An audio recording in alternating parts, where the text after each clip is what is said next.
Esta mesa de trabajo hablará sobre el legado del doctor Manuel Ovilla Mandujano, para lo cual le doy el uso de la voz en primera instancia al doctor Jorge Vázquez Robles. Por favor, doctor. Gracias. Gracias, buenas tardes. Agradezco la invitación de la doctora Ovilla para el coloquio. Y antes que nada es un gusto estar aquí también con las autoridades de la facultad, con distinguidos profesores, profesoras y nosotros los compañeros. Permítanme, me voy a hacer uso de la palabra para poder explicar unas reflexiones sobre el pensamiento de Manuel Ovilla Mandujano. Tuve el gusto de ser su alumno el primer semestre de la carrera en una materia que se llamaba Introducción al Estudio del Derecho. Pero, y después tuve la oportunidad y el tiempo de dedicarme a la teoría, a la filosofía del derecho. Soy profesor de filosofía del derecho aquí en la facultad. Y siempre me quedó la duda, la inquietud de revisar el pensamiento de Ovilla Mandujano, ¿no? En sus obras, ¿no?, de teoría del derecho, el lenguaje de los abogados, sus trabajos de teoría política especialmente. Y quisiera hacer algunas reflexiones y aportaciones que creo que nos van a dar una perspectiva de la importancia que tiene nuestro autor y de las líneas de estudio, especialmente eso, las líneas de estudio que tenemos abiertas. Creo que se han abordado ya en esta serie de conferencias, tales como la crítica jurídica, los aspectos políticos.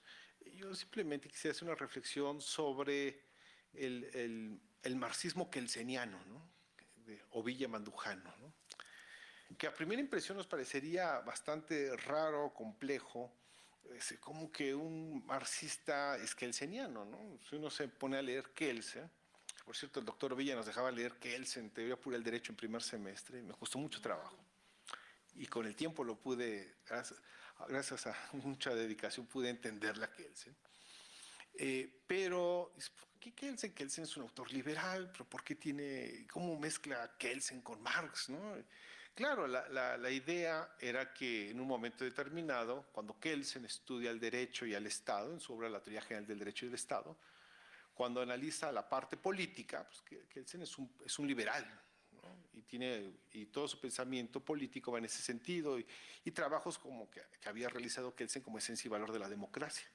Pero cuando hacía ciencia y quería estudiar el derecho desde un punto de vista descriptivo, pues se volvía hacia un estudio puro, o sea, solamente describía normas jurídicas, era como las dos partes, ¿no?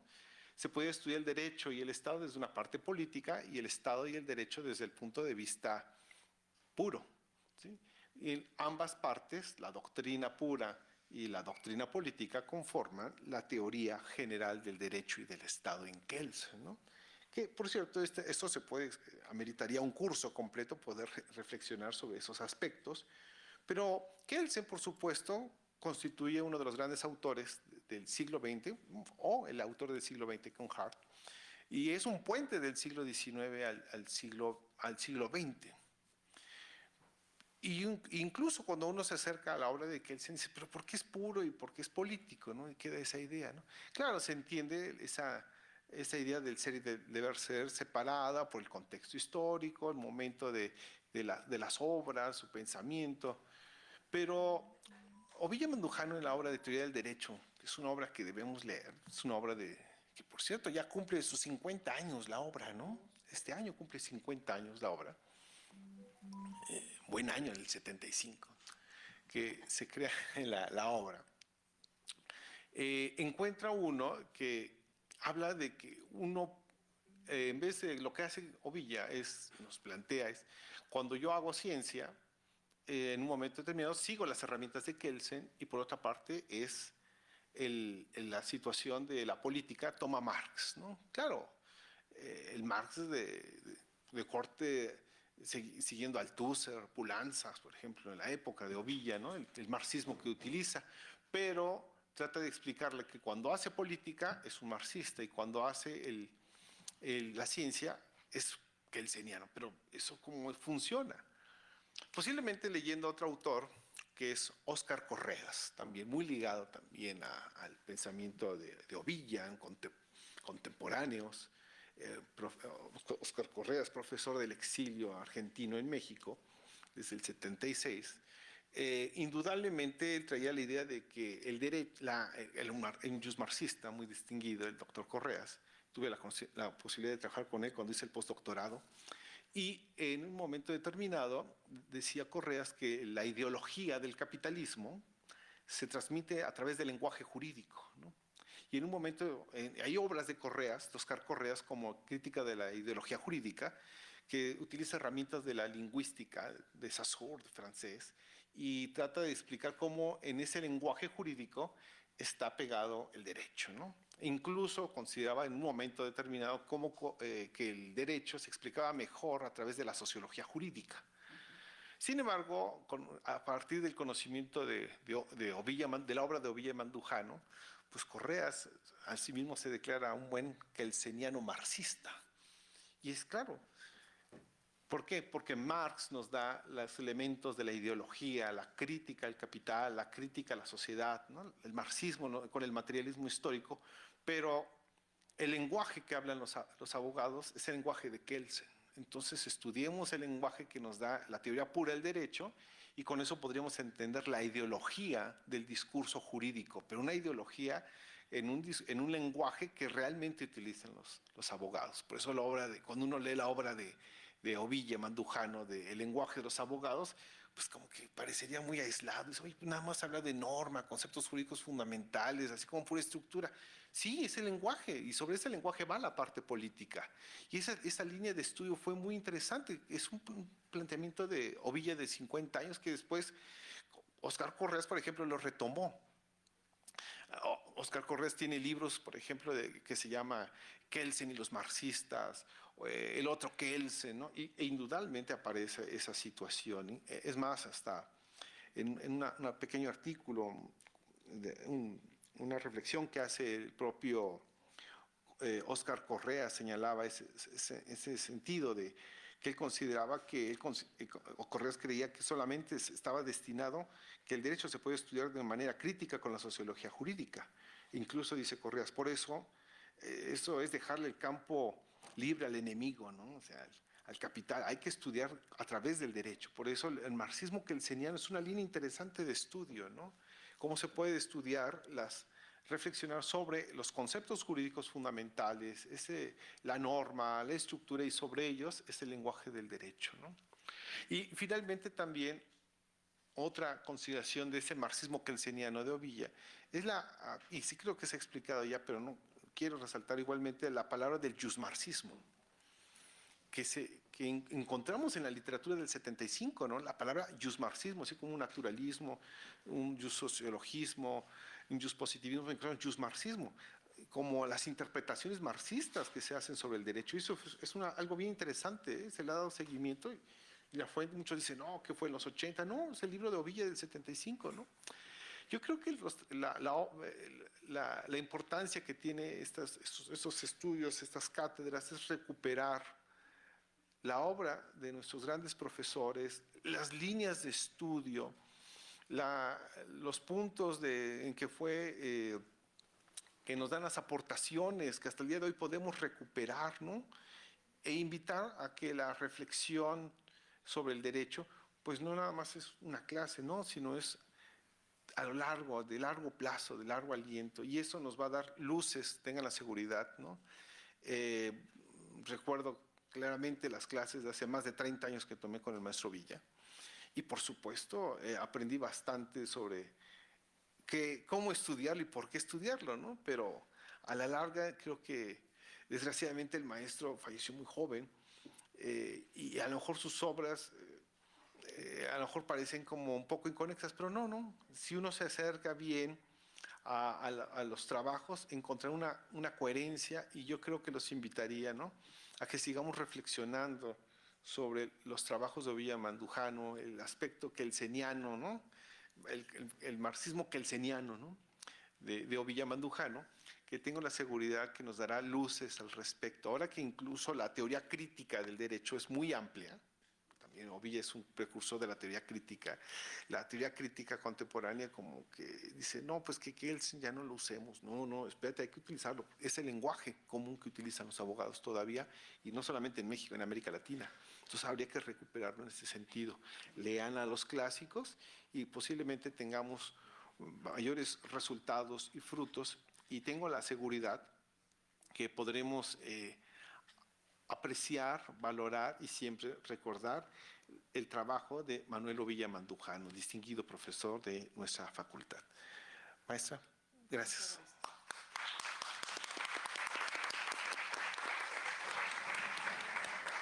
Muchas gracias, doctor. Debo hacer dar una disculpa pública.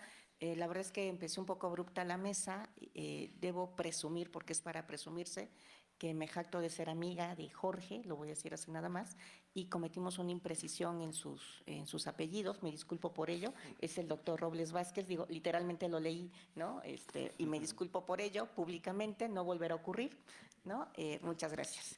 Y al respecto también, ya que rompí todo el protocolo, ¿no? Desde el inicio, porque no dije el nombre correctamente y ya di la disculpa respectiva, debo decir también, me voy a permitir hacer algún pequeño comentario sobre lo que dijo el doctor, pero desde el punto de vista, y me voy a tomar la licencia, desde el punto de vista personal. Les comento, esta es la última mesa de este coloquio sobre la vida y obra de Ovilla Mandujano. Y efectivamente, como ya a estas alturas todos tenemos muy claro, pues soy la hija de Ovilla Mandujano, orgullosamente, y recipiendaria de la cátedra extraordinaria que lleva su nombre este año, motivo por el cual estamos haciendo estos trabajos académicos. Y además de realizar una memoria histórica, una memoria académica que creo que es fundamental, como muchos de los expositores han manifestado en las distintas mesas de trabajo, esta mesa en concreto la dejé al final como el cierre, y la dejé, debo de confesarlo también públicamente, como la cereza del pastel, porque me permite invitar a 3 personas que mi señor padre, bueno, que obviamente yo quiero mucho, pero que mi señor padre quería o quiere, porque yo creo en la trascendencia de las almas, que quiere mucho, que respeta. Por un lado, a su amigo entrañable que está aquí, que en un momento más lo escucharemos, y que les comentaré una anécdota para que vean la calidad humana que tiene el doctor Moreno Garavilla. Y por otro lado, lo que en su momento efectivamente eran 2 jóvenes promesas, ¿no?, de futuros juristas, y que a la distancia, 30 años después de que el doctor Ovilla trascendió, puedo decir que, como en muchas cosas, como podemos ver en sus libros, no se equivocó, porque esas promesas hoy son extraordinarias realidades, son abogada y abogado que yo admiro, que yo respeto, obviamente que yo quiero, pero que sobre todo se han convertido en modelos inspiracionales para nuevas generaciones, porque las manzanas no caen muy lejos del árbol. Y en el caso de nuestra secretaria general, además es hija de una destacadísima, queridísima docente de esta Facultad de Derecho, que lamentablemente también ya trascendió. El único consuelo que tenemos es que para allá vamos todos, ¿no? Y que eventualmente ahí estaremos. Pero bueno, el punto es que en el caso de Jorge, mi papá siempre decía, porque fuimos compañeros en primer semestre los 3, ¿no? Y mi papá siempre me decía, este joven, como diríamos ahora, me gusta como piensa, ¿no? O sea, ya empezaba. Efectivamente no era un maestro sencillo, no era un maestro fácil. Empezar a leer teoría pura del derecho en primer semestre, hay personas que en 10º semestre les cuesta trabajo, y en primero lo tuvimos que leer todos y analizarlos, y además debatirlos en clase públicamente. Y Jorge siempre destacó, mi papá lo visualizó desde ese momento, dijo, este joven va a ser filósofo del derecho. Y yo creo que ni Jorge lo sabía en su momento, y me da muchísimo gusto que el día de hoy así sea. Gracias por estar aquí, Jorge.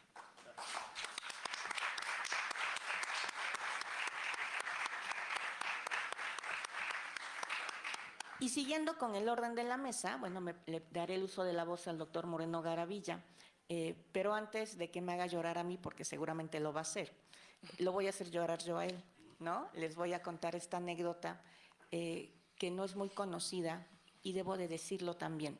El valor que tiene lo que les voy a comentar para mí es doblemente significativo.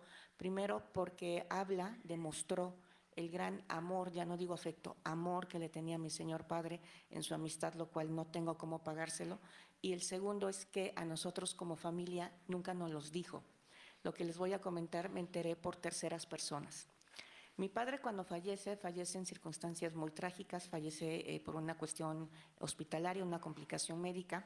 Lamentablemente mi mamá y mi hermana estábamos fuera del país, no estábamos aquí, y mi papá se hospitaliza, piden donadores de sangre, como ocurre en estas situaciones trágicas, y se enteran en un desayuno de trabajo que tenía el doctor Moreno Garavilla, que más se ha dedicado mucho a la política, a la vida pública de este país. En un desayuno de trabajo muy importante que tenía, le llega la nota, le llega el comentario de que el doctor Ovilla Mandujano necesitaba sangre y que se solicitaban donadores. Y en ese momento se levantó, suspendió el desayuno y dijo: me voy porque voy a ir a donar sangre para mi amigo, dejando todas las actividades públicas y políticas de lado para ir a donar sangre para su amigo. Y eso yo no tengo con qué pagarse. Muchas gracias.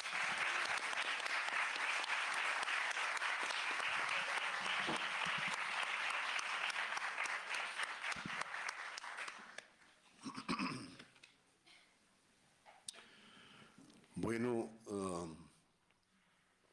permítanme en principio discrepar de Cicerón, quien proponía que fuese la gratitud la reina que coronaba y que comprendía al resto de las virtudes. Porque yo tengo para mí que quien cumple esa misión con creces es el amor. Que la gratitud es hija predilecta, sí, del amor, pero es hija.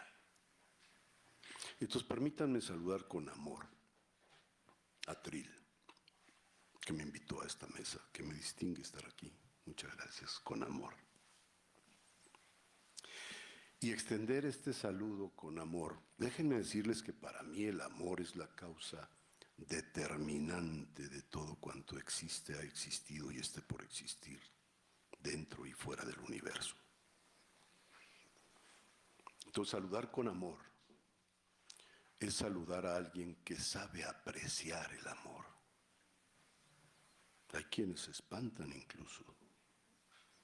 Hay incluso quienes reaccionan violentamente cuando se les da amor. Entonces, saludar con amor a un ser que acusa una sencillez que, como en cualquier sitio en donde encuentren sencillez habrá grandeza, es saludar a un ser con grandeza.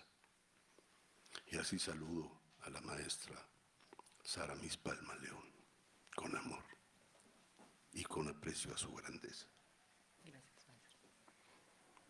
Y desde luego también al doctor Jorge Robles Vázquez. Robles Vázquez.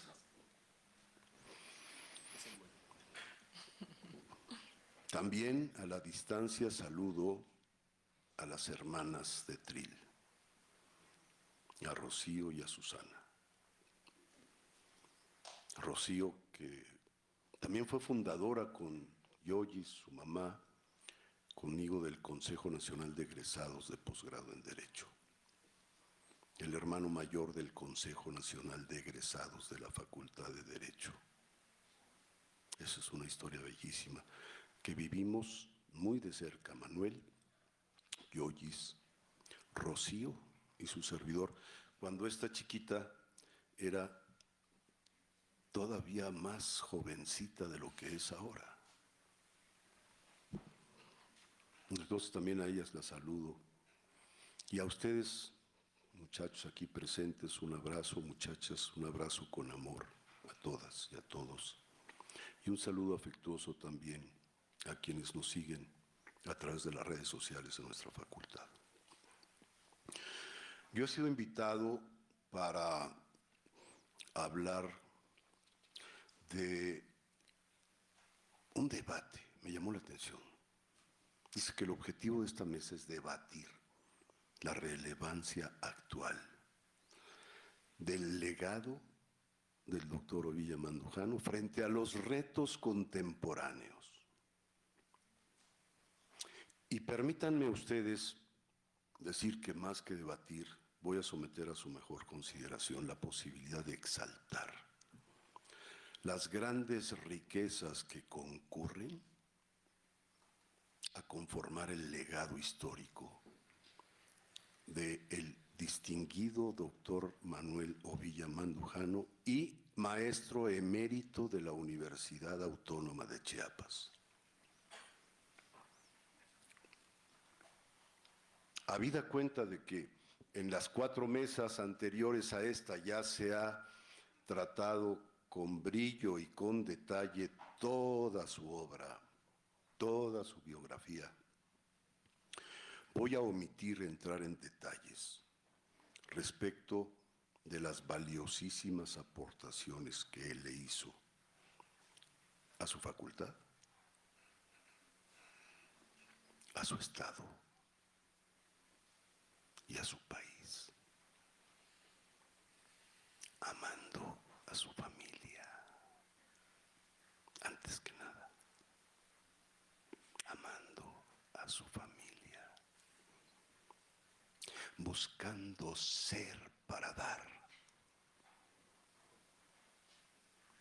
antes que aparecer para brillar. Ese era Manuel Ovilla, a quien con cariño un servidor se refería como Manolo, mi querido Manolo. Él fue fundador del Colegio de Filosofía, aquí en nuestra facultad, y fue presidente del Colegio de Ciencia Política. Pero también fue abogado consultor de los gobiernos de Chiapas, de Tabasco, del Estado de México y del entonces Distrito Federal. Estableció su despacho y fue socio fundador del despacho Abogados Consultores Asociados. Él fue el segundo de a bordo de la Escuela Nacional de Capacitación Aduanera, el secretario general de la Escuela Nacional de Capacitación Aduanera. Fue el jefe de asesores jurídicos del oficial mayor del entonces Departamento del Distrito Federal. Fue asesor del delegado del Departamento del Distrito Federal en Coyoacán. ¿Pero qué creen? También fue presidente de la Comisión Estatal Electoral de Chiapas cuando el estallido del EZLN, en 1994. O sea que le tocó la responsabilidad de dirigir un proceso electoral a nivel federal en su estado natal, 6 meses después de que había estado el levantamiento del Ejército Zapatista. Eso no es cualquier cosa. Su pensamiento y su obra, claro que quedan plasmados en sus 8 libros. Teoría política, teoría del derecho, lenguaje del abogado, sistemas políticos, escribió sobre urbanismo, escribió sobre Coyoacán, escribió sobre democracia, escribió sobre la revolución, y todos estos conceptos se hallan plasmados magistralmente en sus obras. Muchachas, muchachos, acérquense a ellas. Es abrevar de la más acendrada y bella cultura de nuestra facultad, de nuestros grandes maestros. ¿Saben? Les voy a contar que él también gozaba de un muy buen sentido del humor. Cuando se le preguntaba que por qué su esposa Yoyis, que se llama Gloria Olga Bueno Robles, que por qué no usaba su apellido de casada, o sea, diciendo de Ovilla. Y decía que ella se expresaba simplemente así, porque no era lo único bueno de Ovilla. saquen sus conclusiones. De entre sus innúmeras experiencias, ¿qué creen? Que participó en el movimiento de 68 y fue un líder muy importante. Tengo para mí que si él viviera, él, por su convicción y compromiso, estaría figurando hoy entre quienes dirigen el país. Tengo para mí eso. Su convicción como líder universitario fue a grado tal que mereció que los Estados Unidos en esa época lo pusieran en su lista negra y que lo protegiera el gobierno de la entonces Unión de Repúblicas Soviéticas Socialistas. Se fue a vivir allá, protegido por el gobierno de la Unión de Repúblicas Soviéticas Socialistas. Después estudió en París. Así continuó sus estudios, los que pulieron su absoluta y pertinaz, yo diría indeclinable, postura en favor de las causas sociales, en favor de las causas de las mayorías. Y efectivamente, como decía el maestro, él acuña el término del ius marxismo. Imaginen ustedes lo que es combinar, ya lo explicó con profundidad filosófica y con pertinencia política el maestro Robles Vázquez. Imaginen ustedes lo que era precisamente hacer coincidir en una franja de contacto al positivismo kelseniano con el materialismo dialéctico marxista. En la época eso era una locura. Y ahora, como nos lo acaba de recordar el doctor Robles Vázquez, vean ustedes, ya se vuelve un concepto manejado con mayor frecuencia dentro del ámbito de la ciencia política.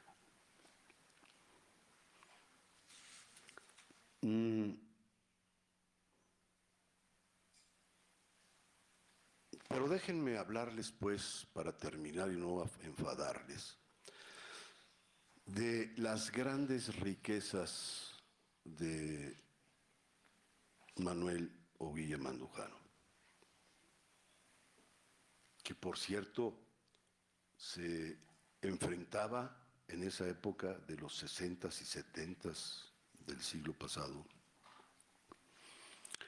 a una corriente de liberalismo que insistía a nivel global en seguir gobernando al mundo en favor de la acumulación periférica del capital, o sea, de la acumulación de dinero y de riqueza, ponderando prioritariamente al dinero y a su acumulación frente a la persona y a su felicidad. Dicotomía que tenemos hoy, precisamente, no solo en México, sino en el mundo. Los ideólogos de la época, de las postrimerías del siglo XX, se dedicaron a buscar afanosamente una fórmula que intentara salvar esa zanja que cada vez se ensanchaba más entre ricos y pobres. Y se pusieron a buscar afanosamente esa franja o dejar de que se ensanchara a través de una receta novedosa. Y por eso fue que Tony Blair le encargó a su ideólogo y a su sociólogo de excelencia, a Anthony Giddens, que buscara la tercera vía, para ver cómo se reducía el grave peligro que veían venir en el mundo, de que esa zanja que hacía cada vez más ricos a los ricos y cada vez más pobres a los pobres, fuera a constituirse en un peligro severo en el mundo. Y tengo para mí que Anthony Giddens fracasó siendo lo que es el gran sociólogo inglés. Y le pidieron seguramente a Giddens que buscara esa tercera vía para legitimar la receta que hubieran de encontrar ante el mundo. Porque Giddens, debo decirles, era un crítico del liberalismo en su obra del estructuralismo, en su teoría del estructuralismo. Pero bueno, para no hacerles el cuento largo, se me hace que Giddens no cumplió con la misión que le encargó Blair, que además debieron y pudieron haber ahorrado muchos recursos y mucho tiempo si todos los liberales del mundo hubieran volteado a ver lo que en mi concepto es el máximo legado de nuestros constituyentes del 16 y 17, el concepto de justicia social, que no es otra cosa más que colocar en el punto de equilibrio al gobernante para que dé un tratamiento a los gobernados igual a los menos que tienen más y a los más que tienen menos. No es un socialismo ni es un liberalismo a ultranza. Es el punto de equilibrio que permita tratar con armonía a los ricos y a los pobres. Lo que se olvidó en el neoliberalismo, que fue lo único que acertaron a concluir como novedad en el nuevo siglo, para estar acorde con el nuevo siglo que entraba, le pusieron el prefijo neo al liberalismo. Pero es la misma historia. Es el dinero y la acumulación, por encima de la persona y de su felicidad. Entonces, quienes como Manuel han tenido en su obra, así lo dejó, y además en las conversaciones que eran sabrosas, eran profundas, eran reflexivas, eran luminosas y muy edificantes. Él tenía, muchachos, una gran ilusión por las mayorías, por su pueblo, por la nación. Y tengo para mí que hoy Manuel estaría...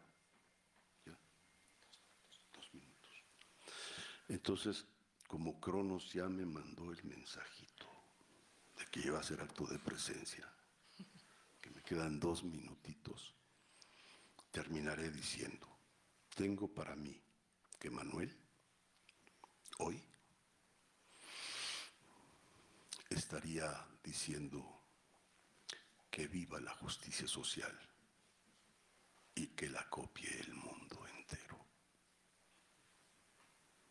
Y no es que presumamos los mexicanos, pero los mexicanos, las mexicanas, no necesitamos traer modelos extranjeros para gobernarnos. Tenemos muchas luces para darnos nuestras propias instituciones y nuestras propias normas con éxito. O sea, tenemos para dar y para regalar. Esa era la convicción y la mentalidad de mi querido Manuel. Muchas gracias.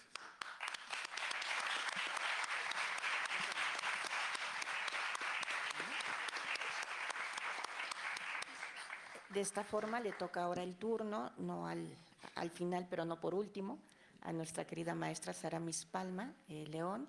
Le daré el uso de la voz. Muchísimas gracias, maestra Trilce. ¿Cómo están? Facultad de Derecho, qué gusto coincidir en este gran evento, bonito homenaje a mi querido maestro, el doctor Manuel Ovilla Mandujano.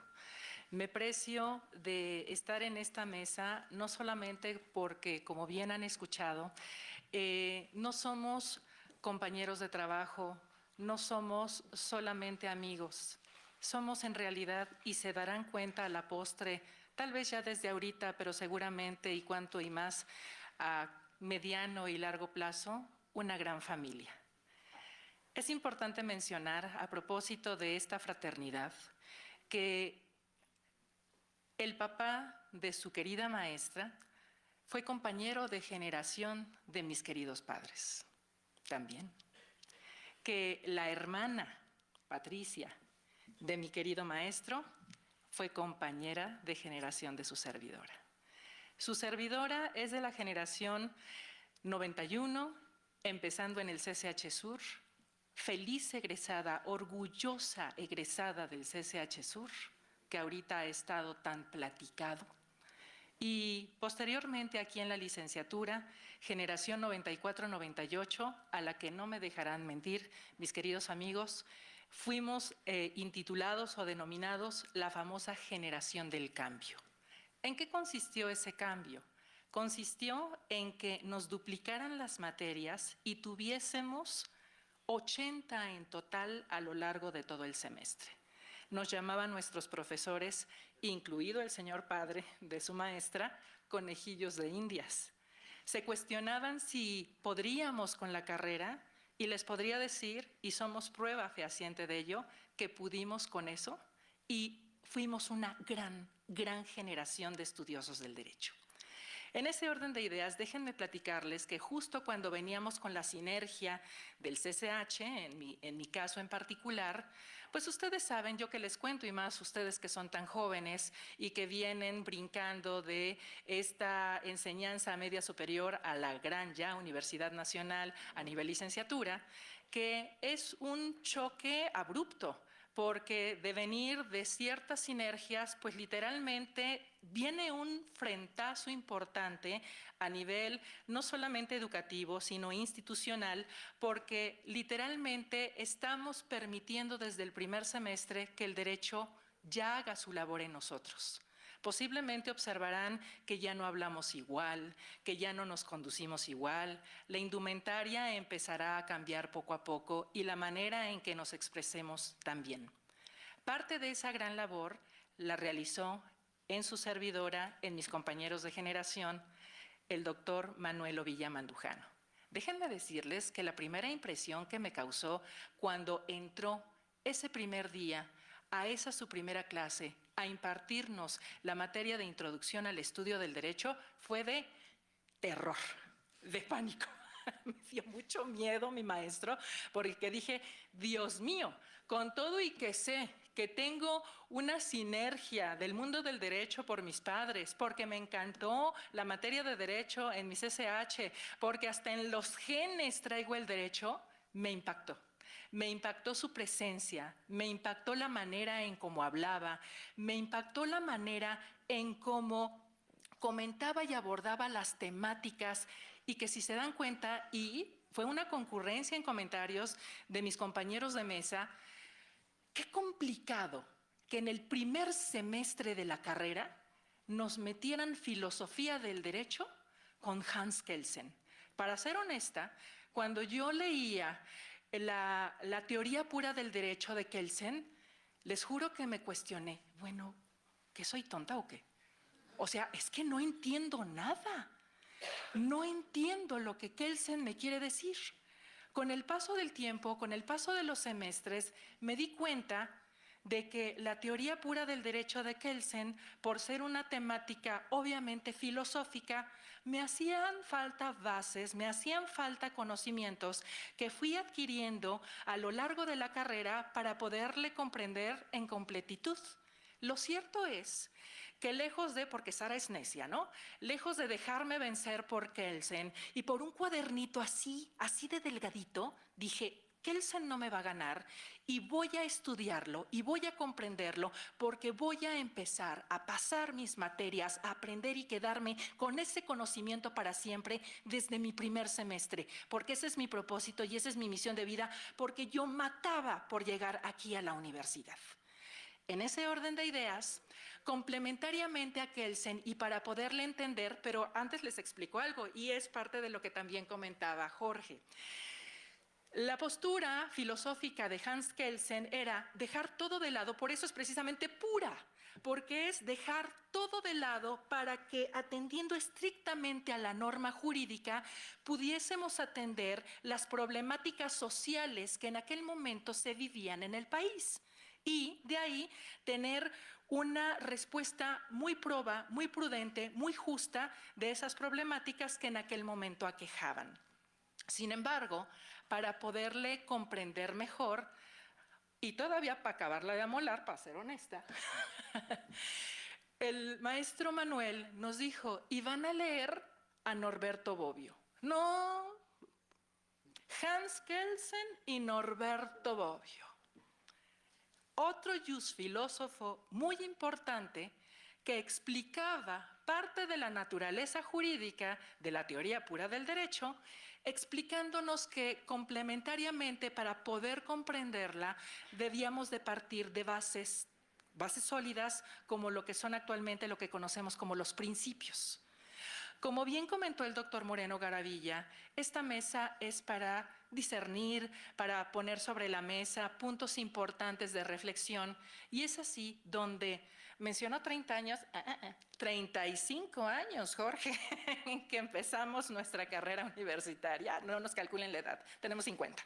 Entonces, ya lo dijimos. Entonces, justamente con ese paso del tiempo, uno llega a la conclusión, retomando todos los contenidos desde nuestro primer semestre y pasando por todas las materias hasta el último semestre, con conocimiento de vida, con conocimiento profesional, con madurez, llegar a la conclusión de que el derecho se mueve.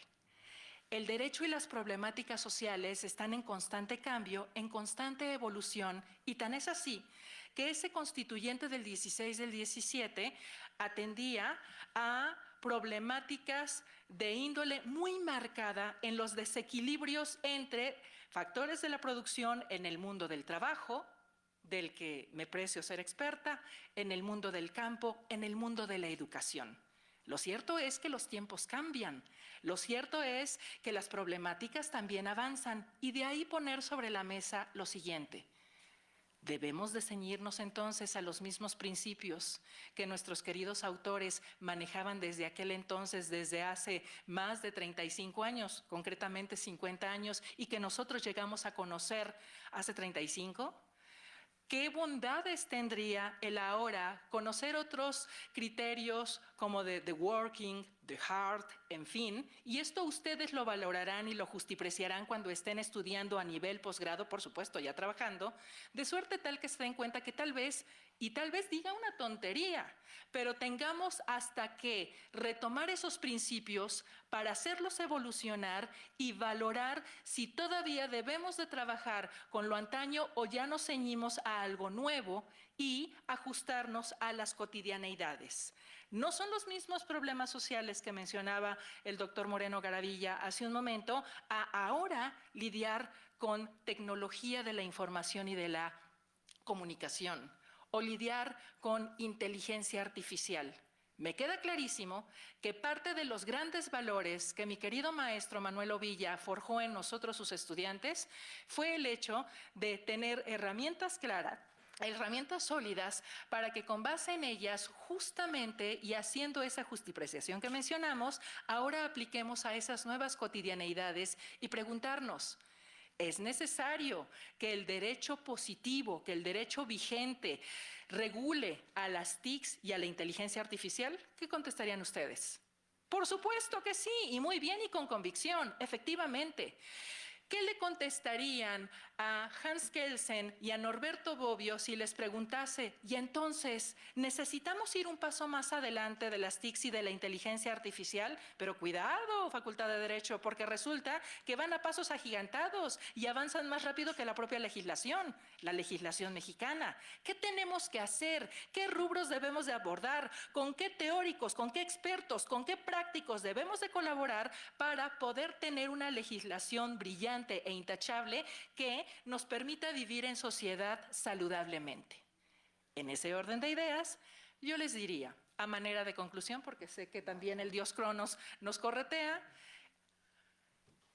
ahorita que están desde sus primeros semestres de la carrera, si no es que es el primero, desde su primer semestre de la carrera, vivan cada momento, disfruten a cada uno de sus profesores, embébanse de su conocimiento, que tal vez ahorita todavía como que cuesta trabajo que llegue, porque nos falta esa experiencia de vida, esa madurez, esa complementación de información.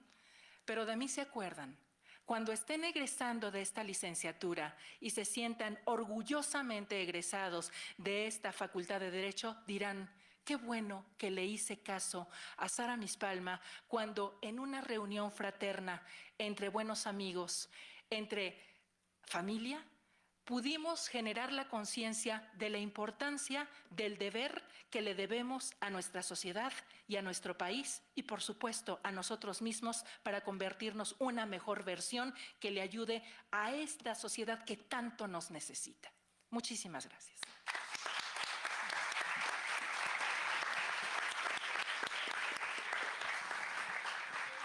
Muchísimas gracias, querida maestra. Me voy a volver a salir del protocolo, pero por eso dejé esta mesa al final. Se habrán dado cuenta ya todos los que nos están haciendo favor de estar pendientes de estas transmisiones y estar aquí en vivo con nosotros, porque hemos dejado a la maestra Sara para el final de este coloquio, ¿no? No solamente por el mensaje, por la importancia, sino por el compromiso universitario. Y haciendo la remembranza, como yo decía que mi papá me decía que Jorge iba a ser filósofo, ¿no? Mi papá siempre ubicó desde las primeras clases, porque aunque ustedes no lo crean, así somos los maestros, no decimos nada, pero vamos generando perfiles. Y desde las primeras clases, él sabiendo, obviamente, como también lo mencionó, le voy a decir Sara, perdón, porque sí me cuesta estar con la parte formal e informal. Claro, ¿no? Sara, por supuesto. Sara para los cuates. Muchas gracias. ¿No? Sí me decía que Sara, bueno, Sara es 100% Puma, o sea, la hicieron en esta, bueno, no físicamente, antes de que me acusen de cosas, digo, no me consta nada, pero no lo dudaría, ¿no? Es 100% Puma, ¿no? 100% Tiene una gran tradición universitaria y esto es un abolengo universitario que muchos tenemos la fortuna de tener y que nos jactamos de tenerlo. Y mi papá me decía que, y con todo respeto lo digo y tómelo en las dimensiones correspondientes, me decía que iba a dejar atrás a sus papás porque iba a crecer mucho más que ellos. Y hoy me da muchísimo gusto también poder decirlo públicamente que nuevamente, aunque me muerda mi lengüita, mi papá tenía razón, ¿no? Muchas veces, es que eso decir que el papá tenía razón siempre, ¿no? Los papás siempre tienen la razón, ¿no? tomen nota. ¿No? Por favor, ¿no? Muchísimas gracias, mi querida Sara. Gracias por tus palabras.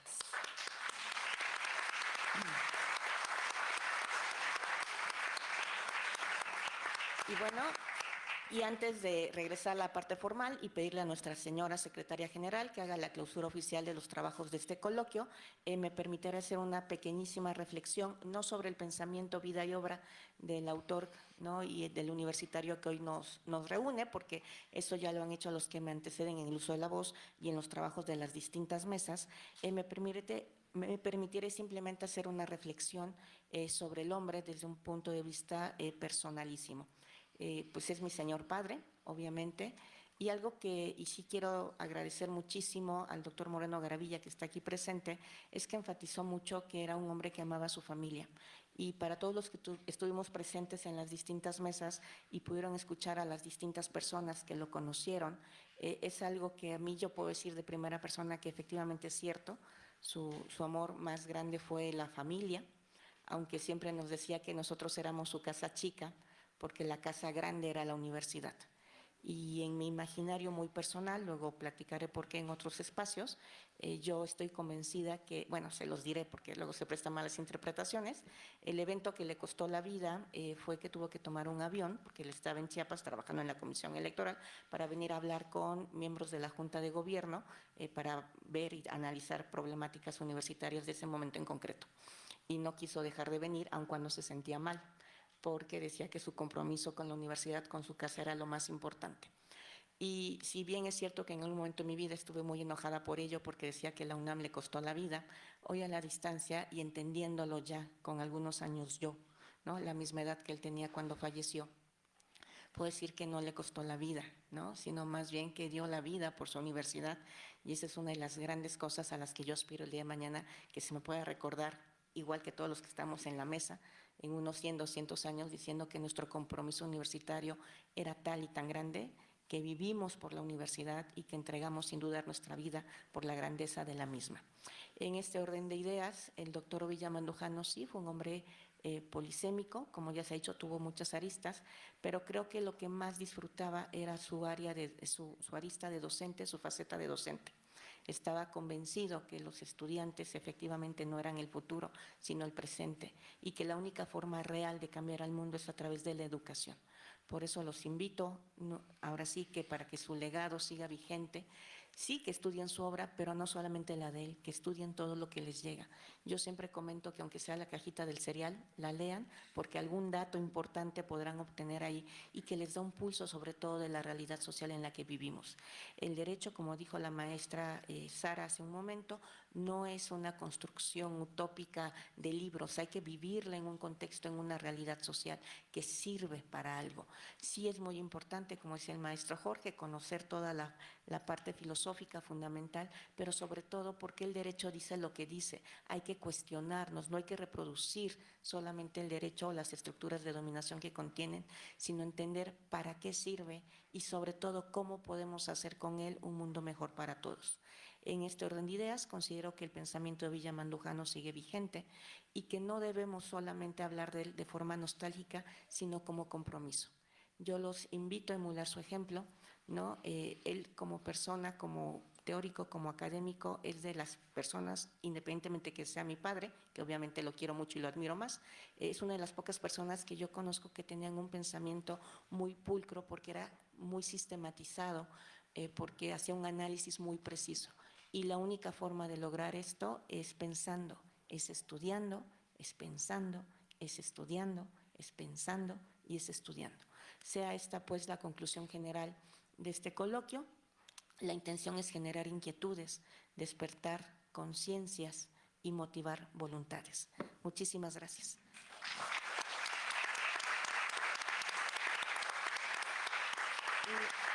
Secretaria General, si nos hace el honor de clausurar los trabajos oficialmente. Nos ponemos de pie, por favor.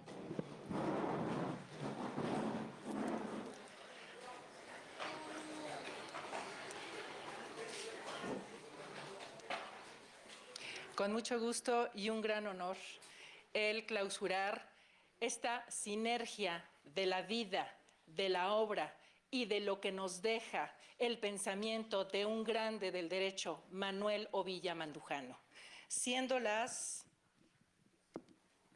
12 horas con 54 minutos del 25 de septiembre del 2025, damos final conclusión a estas mesas de diálogo, de debate, en pos de alguien brillante y de quien seguramente ustedes serán sus predecesores. Muchísimas gracias.